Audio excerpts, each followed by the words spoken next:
Todd, we need the words for the first hymn. Yeah, he does everything.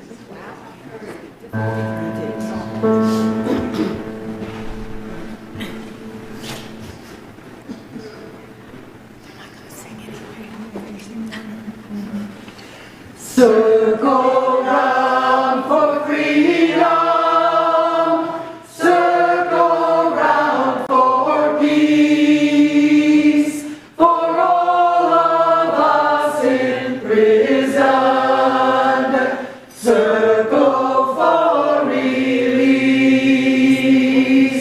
circle for the planet, circle for each soul, for the children of our children.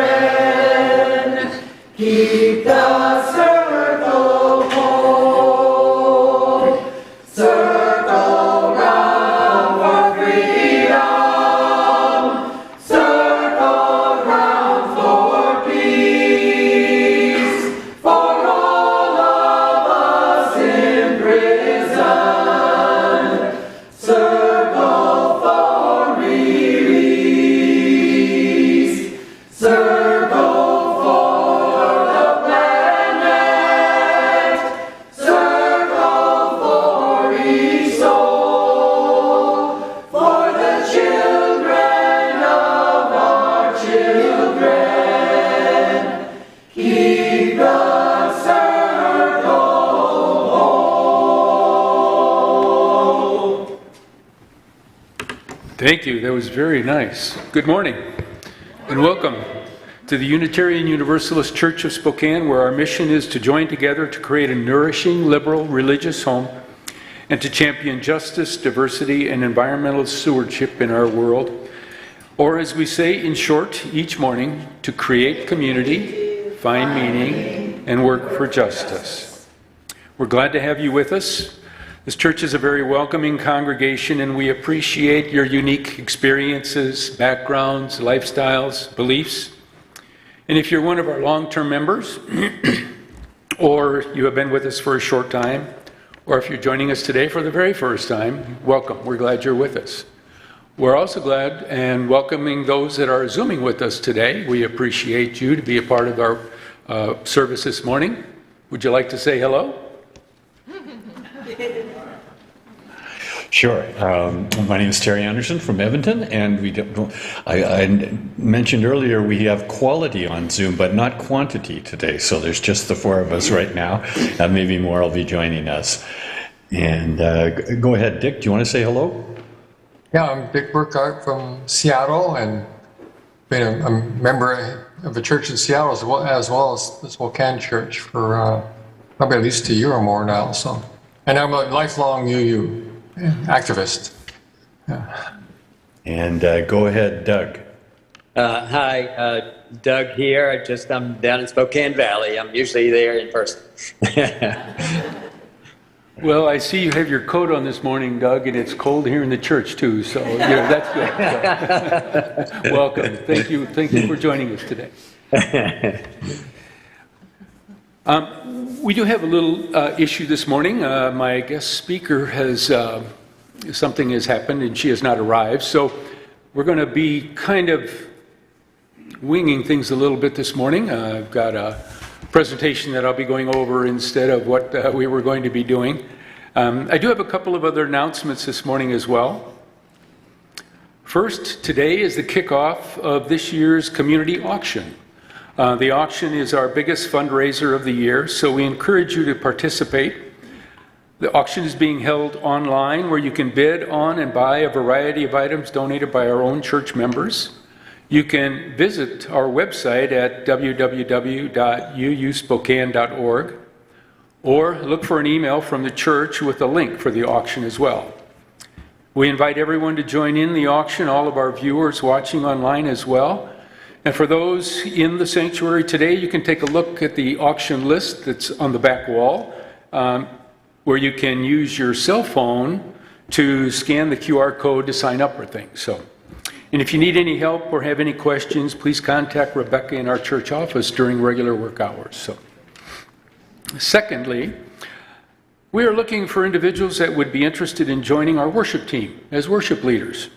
This role is a key role within UUCS and one which allows you as an individual an opportunity to share your experiences and wisdom with our congregation. It's a voluntary role, and your commitment would be based upon your availability. And usually once every 1 to 2 months is what you would be engaged in.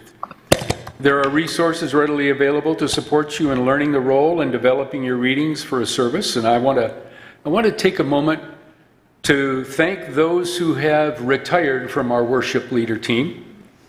Catherine DeLevine and Betsy Lawrence both have retired from our worship team. But I also want to thank those who currently are participating as worship leaders. Lisa Conger, Barb Nelson, Richard Steele, Karen Dorn Steele, Shane Grunholtz, Candace Schmidt, and Ann Wenger. Thank you very much for being part of our team. And if you're interested in joining our worship leader team, please see me after the service or reach out to me via phone or email, and my contact information is in the directory and on the website. So now, please take a few moments to greet one another. For those that are streaming with us or on Zoom, give a shout out to somebody by text or phone, and we'll begin the service.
We'll have more time after the service for additional conversation and great coffee. And after the second service today, I think we're also having desserts. So you're going to miss out if you don't stay for the second service. So. We now turn from our informal greeting to one another to formally begin our service by lighting our chalice. The symbol of Unitarian Universalism, the symbol of our unity and solidarity, of our openness and inclusion, of our community and individual uniqueness. May this small flame be our offering of warmth to those who are cold and alone, and a light to those in darkness. May it be a flame that ignites justice in our world and a beacon of hope to those in need, and may it reflect at least a spark of truth wherever truth has been lost, and cast a healthy shadow of doubt where it has been found. The opening reflection today comes from Dean Koontz. All human lives are so profoundly and intricately entwined, those dead, those living, and those generations yet to come, that the fate of all is the fate of each, and the hope of humanity rests in every heart and in every pair of hands.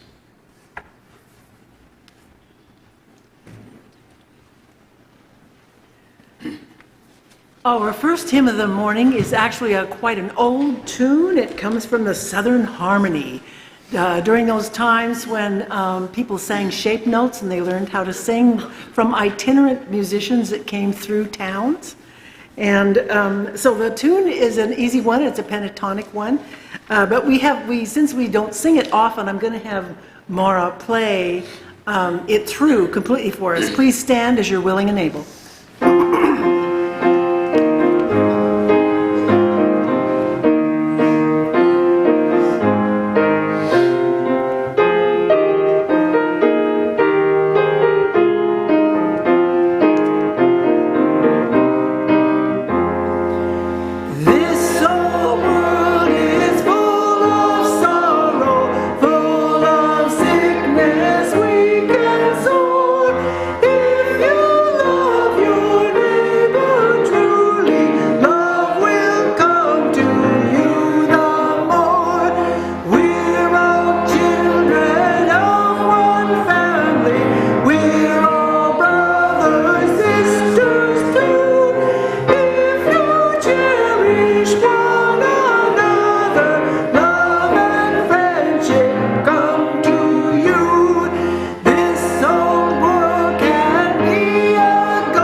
We will now kindle our candles of care.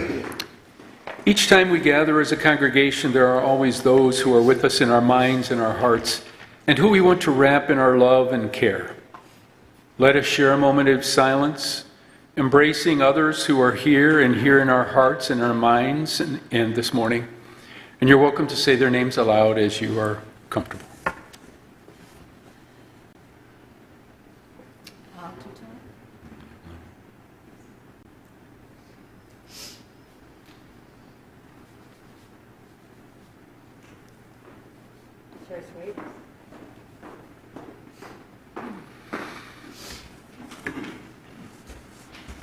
Those named aloud and those embraced in our silence, and all those who are suffering elsewhere in our world at this hour, we hold in our community of compassion.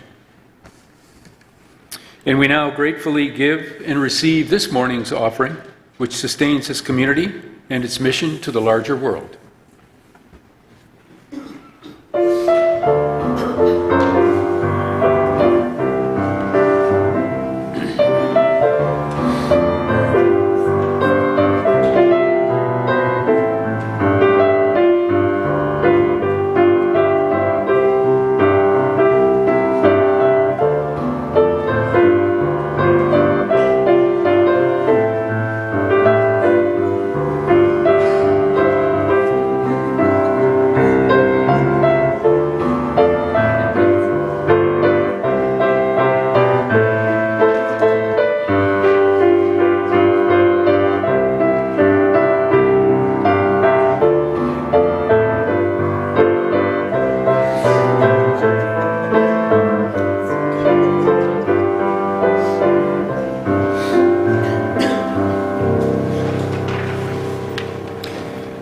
We're doing a few things differently today, aren't we? Yeah. As we move into a time of meditation this morning, find a comfortable position. Close your eyes if you wish. Put your feet on the floor. Take a deep breath in and a deep breath out. Through it all, we attempt to bring balance to the present moment, understanding that in patience lies wisdom, knowing that what will come next will be determined in large measure by how we are now. This is helpful to keep in mind when we get impatient in our meditation or when we get frustrated, impatient, and angry in our lives. Lao Tzu in the Tao Te Ching asks this of us: do you have the patience to wait till your mud settles and the water is clear? Can you remain unmoving till the right action arises by itself?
Things may be a little out of order from what we're doing to your order of service. We're just going with it this morning, right? So before I tell today's story, I also wanted to remind you, as Gordon did, that today's our fall harvest potluck after the second service. And you'll notice the ornamental cabbage on the tables because the garden store was out of mums. But I thought ornamental cabbage is even cooler, right? We like to do things a little differently here. So those ornamental cabbages will be going home with our religious education volunteers. So I wanted to acknowledge them.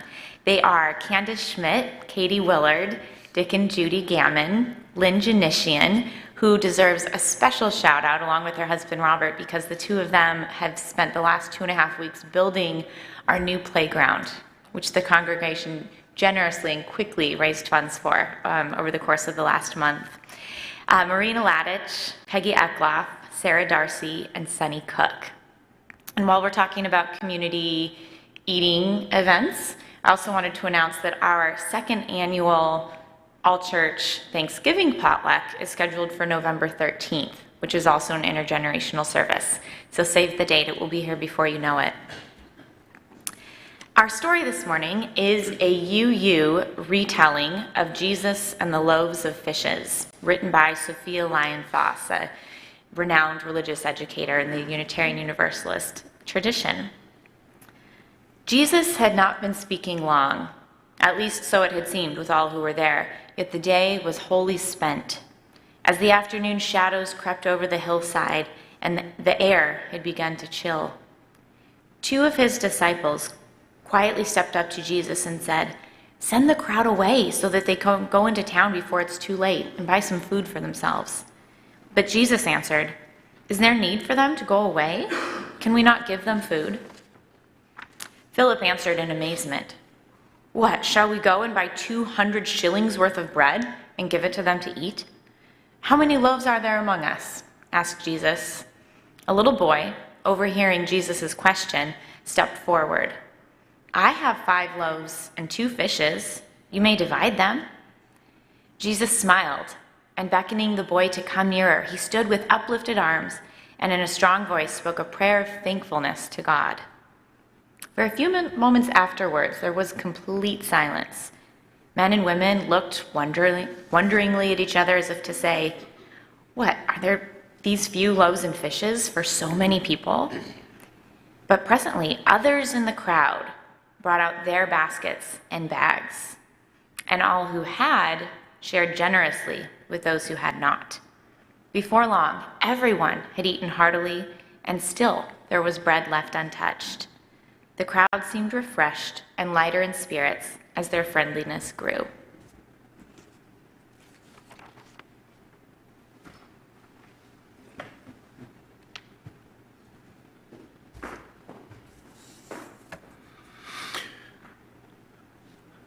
For my reading today, I'm sharing the words of Christina Feldman.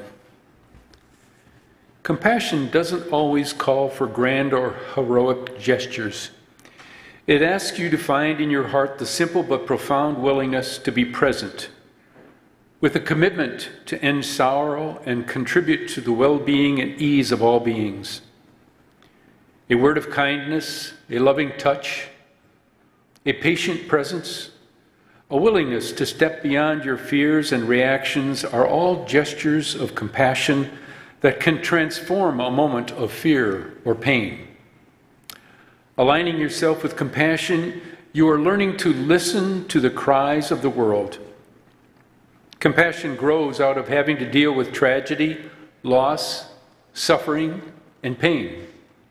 And although our usual strategy is to run from these disagreeable situations, it is better to work with them as they surface in our experiences. Daily life presents us with innumerable occasions and people who make us uncomfortable. And instead of closing down, manifest the compassion within us by opening our hearts.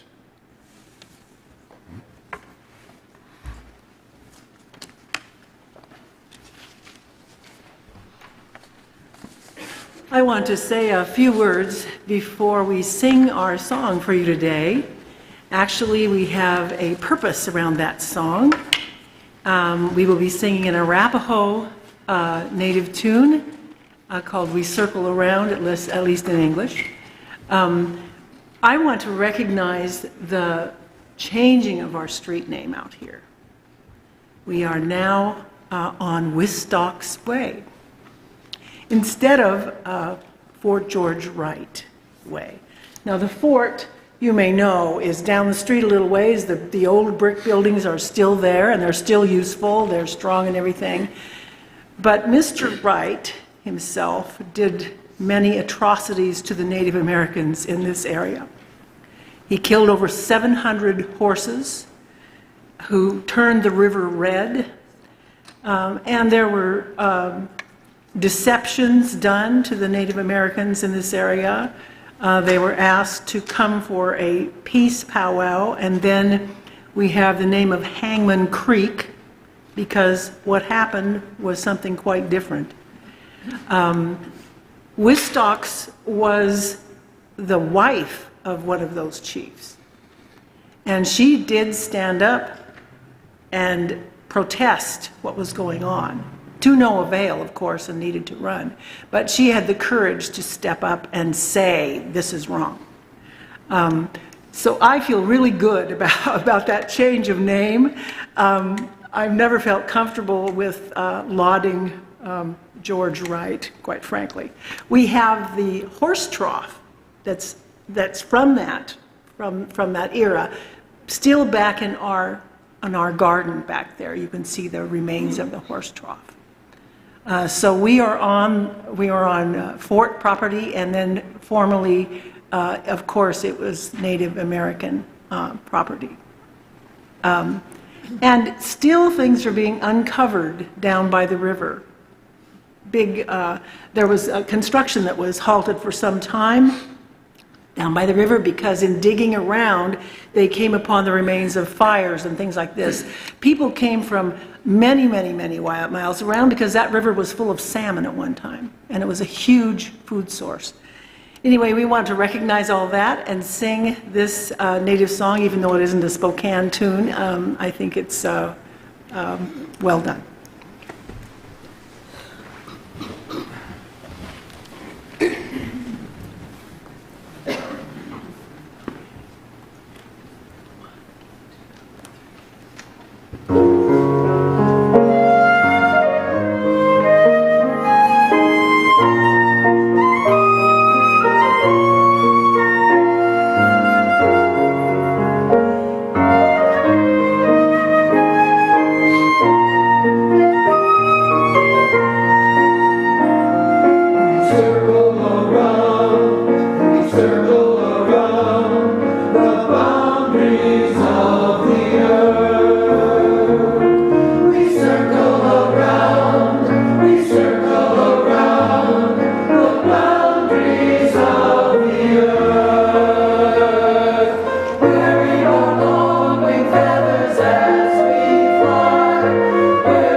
That was beautiful.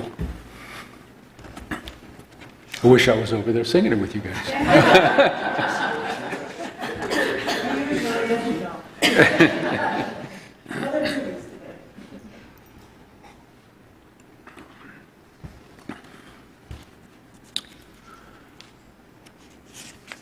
A soul, Aristotle says, is the actuality of a body that has life.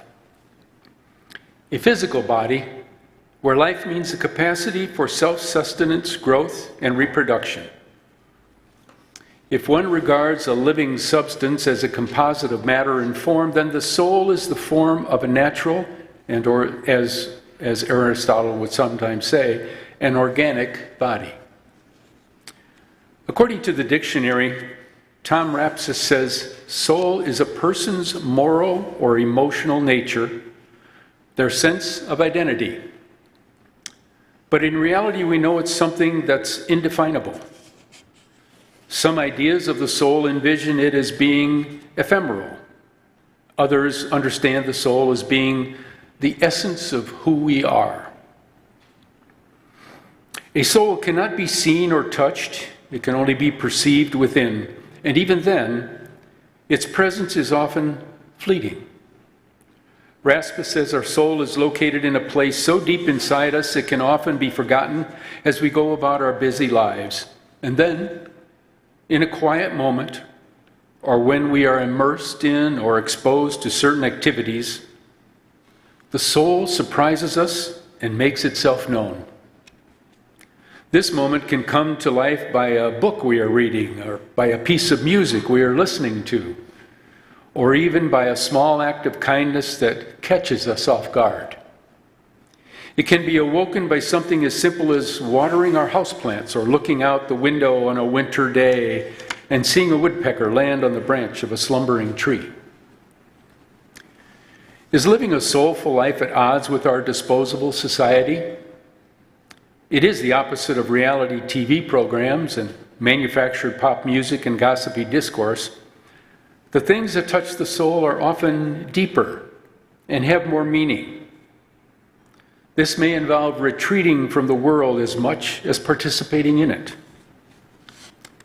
Thomas More says, "The world is changing so fast that some days I feel dizzy from it. Religion is changing in ways we could not have predicted years ago. And the question is, can or should we live without it? Or should we rethink what religion is all about?" Religion is not only changing in many ways, it is disappearing, going the way of the bookstore or print newspaper and landlines. His book, A Religion of One's Own, focuses on reimagining religion. And do we ever appreciate or even understand how deeply changes in science, technology, or culture affect us? While science tries to answer all your questions and technology tries to make life more livable, we still can get depressed or anxious. Purpose and meaning may be absent from your life. And whether you like it or not, you have a soul that complains when you neglect it. That soul needs religion. When we meet a person with soul, you will get the feeling that she has really lived, that she has a strong personality. Soul is the invisible, mysterious, and softly radiant element that infuses your being and makes you human. It gives you a sense of meaning, feeling, connection, and depth. Have you met someone that you could just sense had a soul? You sensed a glow about them, could feel that they are alive and present, that they are a real person. Without soul, we are dead. There is no value or real substance, no possibility for love and care, no heart and no real power or tenderness. Life without soul may be shallow and metallic, not really touching each other and not engaging with the world. One may feel a hollow emptiness and a vague sense of being lost. Bringing soul to everything we do is important, and to do so, we need a vivid sense of the sacred, of religion.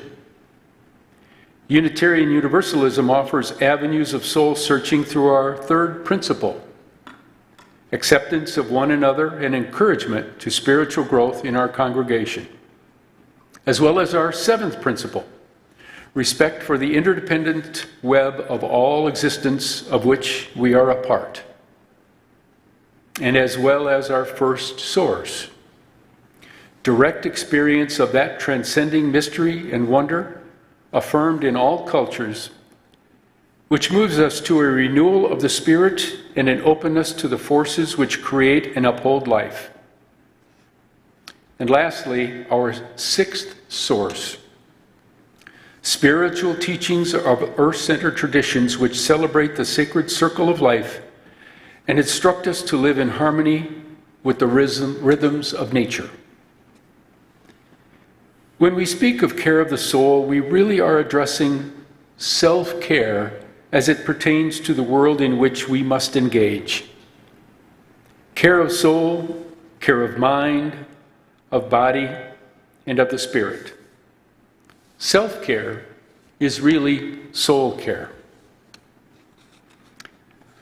Our soul needs certain things: a sense of home, deep friendship, casual friendliness, a poetic and metaphorical appreciation for words and images, attention to night dreams, the fine arts, an intimate relationship with the natural world, acquaintance with animals, memory in the form of storytelling, and keeping old buildings and objects that have meaning.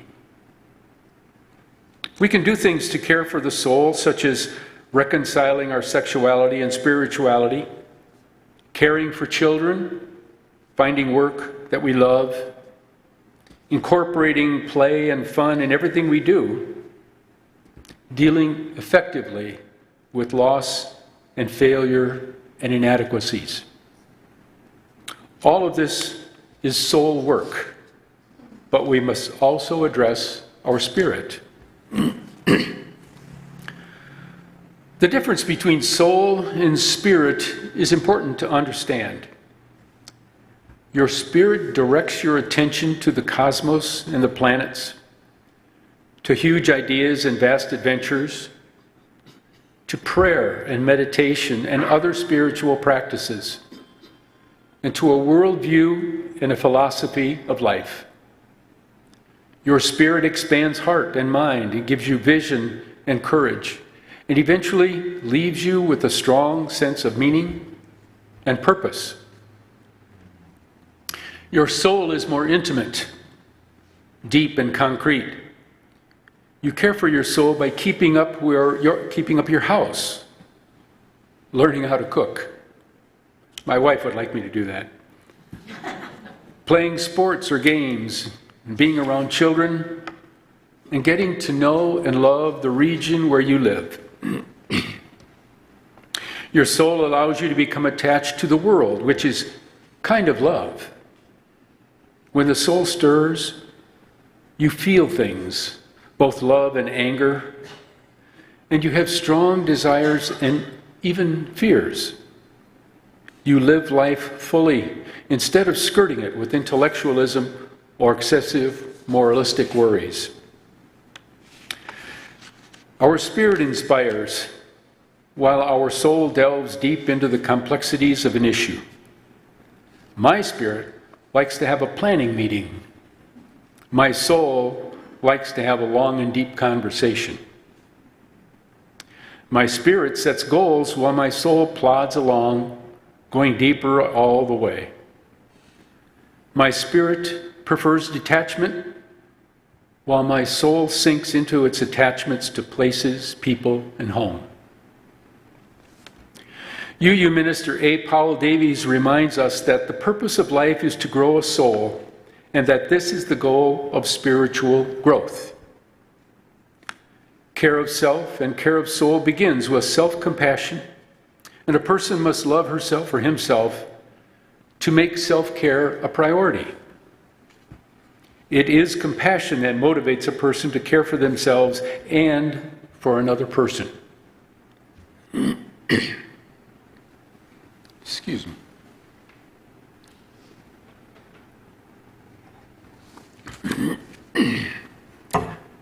Care of the soul is important work.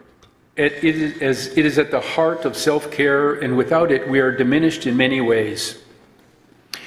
M. Scott Peck wrote, "Life is difficult, and love is the will to extend one's self for the purpose of nurturing one's own or another's spiritual growth.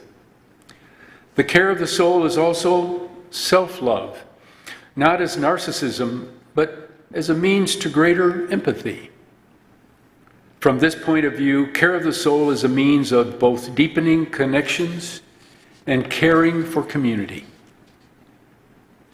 In his book, Care of the Soul, A Guide for Cultivating Depth and Sacredness in Everyday Life, Thomas More states, "To the soul, memory is more important than planning, art more compelling than reason, and love more fulfilling than understanding. The most minute details and the most ordinary activities carried out with mindfulness and art have an effect far beyond their apparent insignificance." More continues by saying, "Just as the mind digests ideas and produces intelligence, the soul feeds on life and digests it, creating wisdom and character out of experience. This wisdom and character is crucial for deepening connections and the spirituality that has been associated with the rise of interest in the soul. It is important to recognize that the nature of the soul is difficult to map. If maps of the soul eliminate mystery, then they also eliminate the soul. And when we need to prepare for vague definition and hazy boundaries, spirit and mystery are closely connected. Not everything that is mysterious is spiritual, while the genuinely spiritual always retains an element of mystery. For this reason, maps of the soul should not be expected to eliminate the mystery that is inevitably a part of the psycho-spiritual nature of persons. And understanding the soul and its care requires exploration of the inner world of persons. There is nothing neutral about the soul, Moore says. It is the seat and the source of life. Either we respond to what the soul presents in its fantasies and desires, or we suffer from this neglect of ourselves. The power of the soul can hurl a person into ecstasy or into depression. It can be creative or destructive, gentle or aggressive. Power incubates within the soul and then makes its influential move into life as the expression of soul. If there is no soulfulness, then there is no true power. And if there is no power, then there can be no true soulfulness. So how does our soul grow? Annis Nin said it best. We do not grow absolutely, chronologically. We grow sometimes in one dimension and not in another, unevenly. We grow partially. We are mature in one realm, childish in another, and the past, present, and future mingle and pull us backward, forward, or fix us in the present. The soul is a messy thing for Unitarian Universalists. We are burdened by whatever childhood definitions or images of soul that were imposed upon us during early religious education, or that we learn through osmosis. We are handicapped by a vacuum of contemporary reflection on the soul by any scholars, theologians, or scientists that we trust, precisely because the word itself carries so much baggage. The burden of childhood definition we carry when it comes to the word soul is in the speculation about whether there is a material entity that is the essence of life. Some believers in the soul aren't interested in proving that a soul has a material existence. They may in fact believe that the soul is a non-material entity that does exist and that leaves the body upon death or goes on to heaven or hell. Some believers in the soul aren't sure about the heaven or hell part and don't want to restrict the soul to humans or even to conscious beings. They see the soul as the life spark that comes from God and animates all life. Some don't believe in the soul at all, except as a superstition or as a metaphor from literature and poetry. And it is to poetry that we will often first turn in any meditation towards a common understanding of the soul. Mary Oliver captures all the contradictions and ambiguities inherent in the word soul in her poem, Some Questions You Might Ask. Is the soul solid like iron? Or is it tender and breakable, like the wings of a moth in the beak of an owl? Who has it and who doesn't? I keep looking around me. The face of the moose is as sad as the face of Jesus. The swan opens her white wings slowly. In the fall, the black bear carries leaves into the darkness. One question leads to another. Does it have a shape like an iceberg? Like the eye of a hummingbird? Does it have one lung? like the snake and the scallop? Why should I have it and not the anteater who loves her children? Why should I have it and not the camel? Come to think of it, what about the maple trees? What about the blue iris? What about all the little stones sitting alone in the moonlight? What about roses and lemons and their shining leaves? What about the grass? Perhaps our conversation about the soul should be like that. Why speculate about something that can't be proven? And even if somehow we could obtain the key to the box of knowledge that would tell us everything about the soul, maybe it would be better to just leave it buried and unopened. Soul is not a thing, says Moore, but a quality or a dimension of experiencing life and ourselves. It has to do with depth, value, relatedness, heart, and personal substance. He did not use the word here as an object of religious belief or as something to do with their morality. He is talking about something very different from a metaphysical entity, and he uses a psychotherapist's definition of the soul, inspired by Jungian psychology, mythology, and the arts. And he goes on to say, care of our soul begins with observation of how the soul manifests itself and how it operates. We can't care for our soul unless we are familiar with its ways. Observance is a word from ritual and religion, and it means to watch out for, but also to honor and keep, as in the observance of a holiday. The serve in observance originally referred to tending sheep. Observing the soul, we keep an eye on its sheep, on whatever is wandering and grazing, the latest addiction, a striking dream, or a troubling mood. Care of the soul, then, is an observance and an honoring of the signposts, the scenery, the obstacles and companions of your inner journey. Sounds simple enough, so why use the word soul? Soul is a word in the English language that describes a meeting place, a crossroads where we encounter so much at once. The world around us, the conscious and unconscious individuals that surround us, the history that we pull behind us, and the aspirations and values that we envision in front of us. Our soul certainly does exist while we live. There is no life without soul, and when we die, our soul disappears. Where they go is the big mystery. Our soul teaches us to endure, is part courage, part wisdom, that grows from life experience, from unearned and unexplained suffering.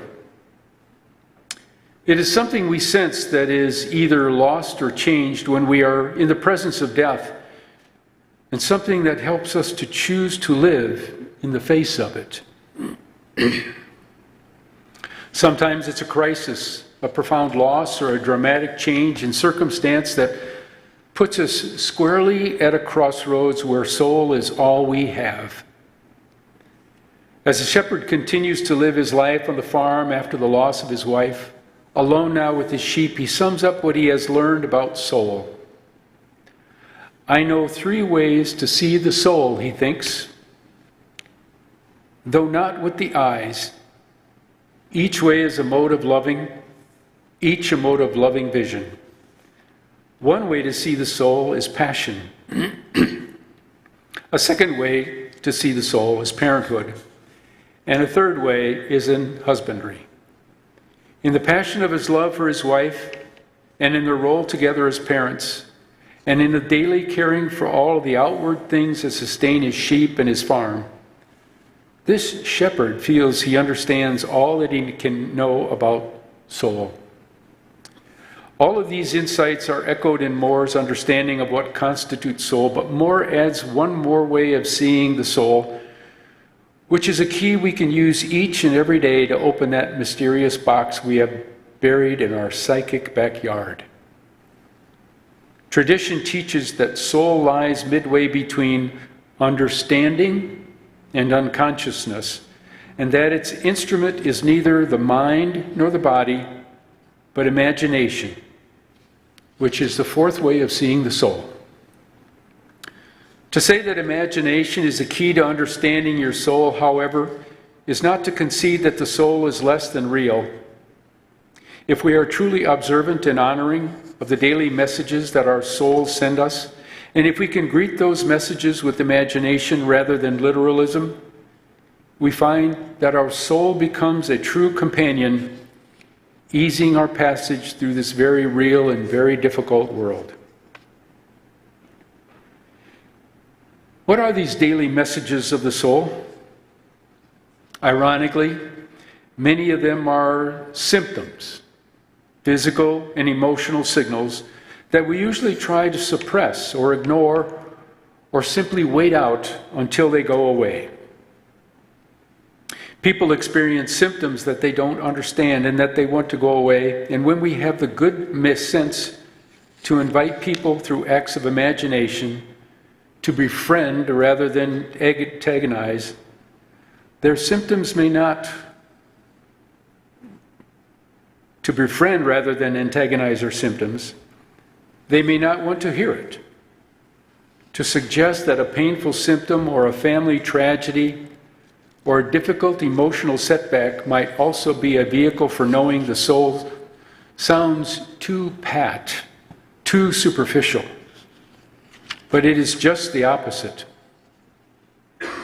One of the most puzzling ideas that Carl Jung ever put forward in his writings was this.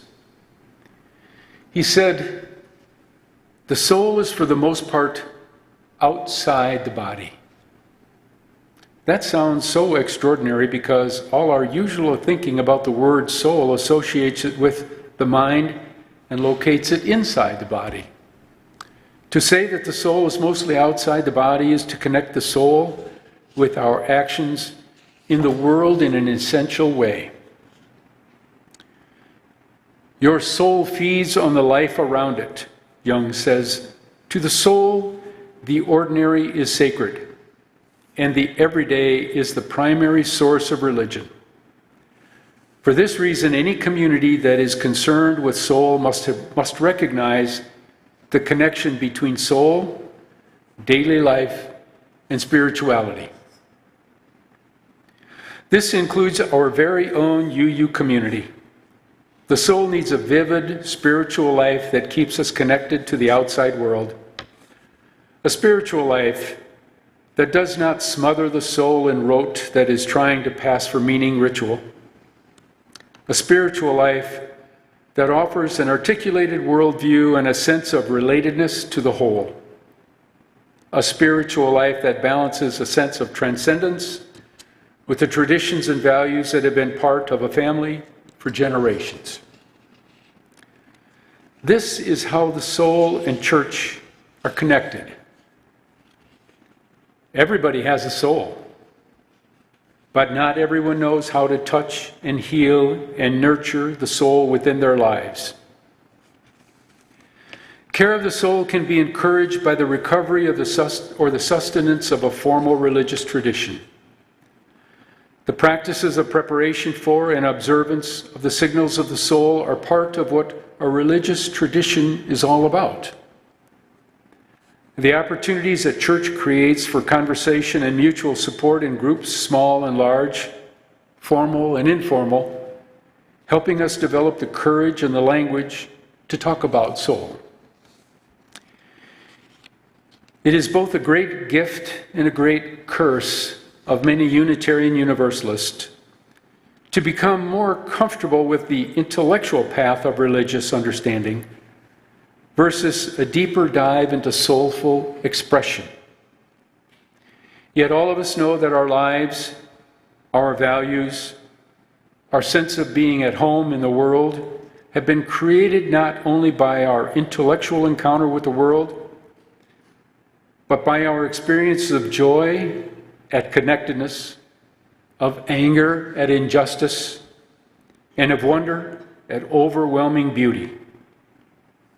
Experience that can all be worthless, worldless, and soulful. On one of my many business trips, I had the opportunity to visit the Grand Canyon. This was a solo journey, and one morning I awoke very early and had the whole canyon to myself, so to speak. I was standing at one of the overlooks on the south side of the canyon, completely alone as dawn broke, and I was filled with the stillness, the colors, the grandeur, the expansive natural beauty of that moment fed my soul. It is forever etched in my mind. Soul is a place where all external experiences meet together with our ideas and our collective unconscious in order to prepare us for the internal spiritual feast that is one of life's greatest journeys. How are you caring for your soul today? Thank you.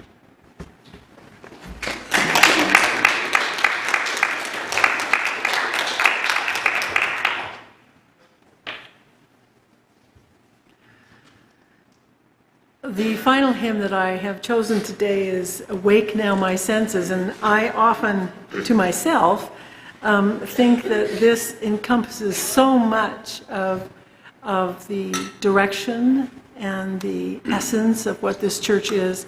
It's an old Irish melody. I think it's pretty easy to sing, so please rise as you're willing and able to sing Wake Now My Senses.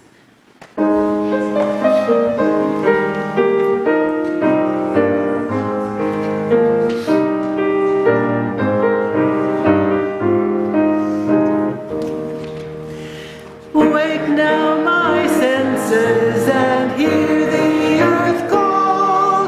Feel the deep power of being it all. Keep with the web of creation your vow. Giving, receiving as love shows us how.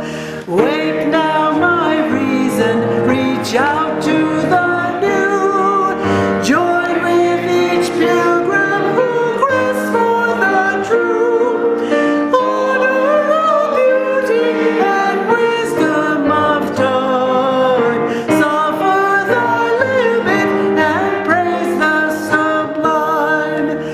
Wake now compassion, give heed to the cry. Voices of suffering fill the wide sky.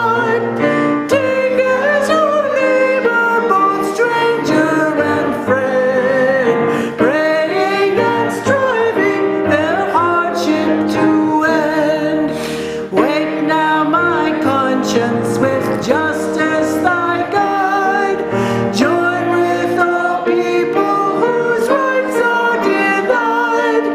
Take not for granted a privileged place. God's love embraces the whole human race.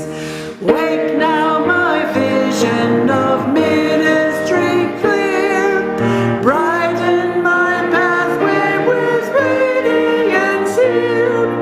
Mingle my calling with all who will share. Work toward a planet transformed by our care.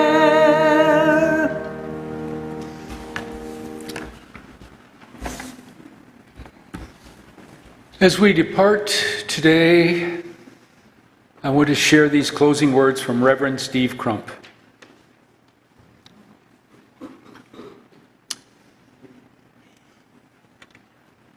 That which is worthy of doing, create with your hands. That which is worthy of repeating, speak with a clear voice. That which is worthy of remembering, hold in your hearts. And that which is worthy of living, go and live it now. Amen. Blessed be. Salam alaikum and shalom.